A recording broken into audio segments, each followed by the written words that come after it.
حضرت ابراہیم علیہ السلام اور نمرود کا واقعہ۔ حضرت ابراہیم علیہ السلام کے والد کا نام آزر تھا۔ اس زمانے میں نمرود نام کا کافر حکومت کرتا تھا۔ وہ اپنی جنتا کے ساتھ انصاف کرتا، سخی داتا جیسے اس کی بڑی خوبی تھی۔ ایک زمانے کے بعد وہ شیطان کے فندے میں آ گیا۔ گندے خیالات اس کے من میں بیٹھ گئے۔ حکومت کرتے کرتے وہ خدائی کا دعوے دار ہو گیا۔ اپنے بت بنوا کر عبادت خانوں میں رکھوا دیے۔ جنتا کو آرڈر دے دیا کہ وہ اس کے آگے اپنا ماتھا ٹیکے۔ ایک دن نجومیوں نے ستاروں پر نظر کر کے نمرود کو یہ عرض کیا کہ اس سال اس شہر میں ایک ایسا لڑکا پیدا ہوگا جو تیرے دیس اور دھرم کو تباہ کر کے رکھ دے گا۔ نمرود نے بے چین ہو کر حکم دیا کہ جتنے لڑکے بھی اس جگہ پیدا ہوں انہیں قتل کر دیا جائے۔ اللہ اکبر! جب حضرت ابراہیم علیہ السلام کی ماں کو حمل ہوا تو وہ سب کے جان جانے کے ڈر سے وہ گھر سے باہر نکل کھڑی ہوئی۔ جب وہ جنگل میں ایک سوکھی نہر کے پاس پہنچی تو ایک لڑکے نے جنم لیا۔ لڑکا بہت خوبصورت تھا۔ ماں کی ممتا جاگی اور اسے سینے سے لگائے ادھر ادھر جانے لگی۔ نہر کے پاس ایک کھو تھا، لوگوں کی پہنچ وہاں تک نہیں ہو سکتی تھی۔ لڑکے کو ایک کپڑے میں لپیٹا اور روتی ہوئی آنکھوں کے ساتھ اسے چھوڑ کر گھر کی طرف چل پڑی۔ اپنے اس لڑکے کو دیکھنے کے لیے وہ کھو میں آتی اور ان کو زندہ دیکھتی آنکھیں ڈبڈبا پڑتی۔ وہ دیکھتے کہ حضرت ابراہیم علیہ ایک انگوٹھے سے دودھ 100 شہد پیتے ہیں اور اصلی حفاظت کرنے والے اللہ کی پناہ میں برابر جی رہے ہیں۔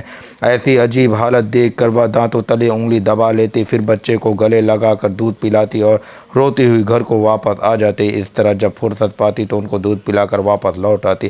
جب کبھی ان کے پہنچنے میں دیر ہو جاتی تو حضرت ابراہیم اپنے انگوٹھے کو چوس کر اپنا پیٹ بھر لیتے۔ سچ تو یہ ہے کہ ماں کا دودھ پلانا تو صرف ایک بہانہ تھا، ورنہ جس نے پیدا کیا تھا وہی انہیں اپنی نگرانی میں کھلا پلا رہا تھا۔ حضرت ابن عباس رضی اللہ تعالیٰ عنہ کی روایت ہے، حضرت ابراہیم ایک دن اتنا بڑھتے تھے کہ دوسرے لڑکے اتنا ہی ایک ہفتہ میں بڑھ پاتے تھے۔ وہ ایک ہفتے میں اتنا بڑھ پاتے کہ دوسرے لڑکے ایک مہینے میں اتنا بڑھ پاتے۔ ایک مہینے میں اتنا بڑھتے تھے جاتے دوسرے بڑھتے ایک دودھ پینے کی مدت گزر گئی۔ حضرت ابراہیم نے کچھ سوجھ بوجھ پیدا ہوئی تو ایک دن ان کی ماں نے انہیں دیکھنے۔ حضرت ابراہیم نے اپنی ماں سے پوچھا، اس اندھیرے گھر کے سوا اور بھی کوئی دنیا ہے؟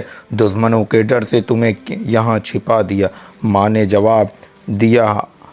جواب دیا اور بتایا، یہاں پر تمہیں خان رکھنے کا مقصد اس کے علاوہ اور کچھ نہیں ہے کہ تمہاری جان بچی رہے اور تمہیں اپنی نگرانی میں اللہ میں پالا پوسا جا سکے۔ ویسے اللہ کی بنائی دنیا بہت لمبی چوڑی ہے۔ حضرت ابراہیم نے فرمایا، اب تو مجھے اس کھو میں آرام نہیں محسوس ہوتا، نہ میں اپنے رہنے لائق اس جگہ کو پاتا ہوں۔ پھر بھی حضرت ابراہیم علیہ السلام کھو میں سے باہر نکل آئے، آسمان پر چمکتے ستارے کو دیکھا، بولے یہی میرا رب ہے۔ لیکن جب وہ ڈوب گیا تو فرمایا، میں ڈوبنے والے کو اپنا رب نہیں بناتا۔ پھر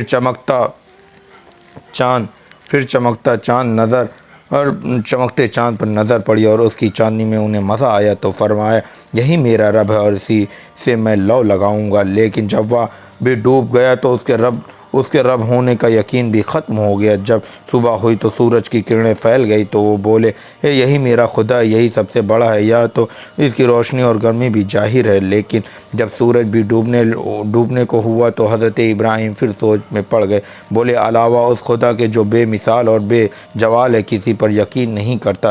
پھر حضرت ابراہیم کو ان کی ماں گھر لائی اور تمام باتیں ان کے باپ کو سنائیں۔ آزر اپنے بیٹے کو دیکھ کر بہت خوش ہوا کرتا، اسے ایسی خوشی تھی کہ اس کا بیٹا بچا ہوا ہے۔ جب حضرت ابراہیم نے بتوں کو برا کہنا شروع کیا اور ان کے پوجنے والوں پر لعنت بھیجنی شروع کی تو نمرود نے حضرت ابراہیم علیہ السلام کو بلایا۔ حضرت ابراہیم نڈر ہو کر گئے اور قاعدے کے مطابق نمرود کو سجدہ نہیں کیا۔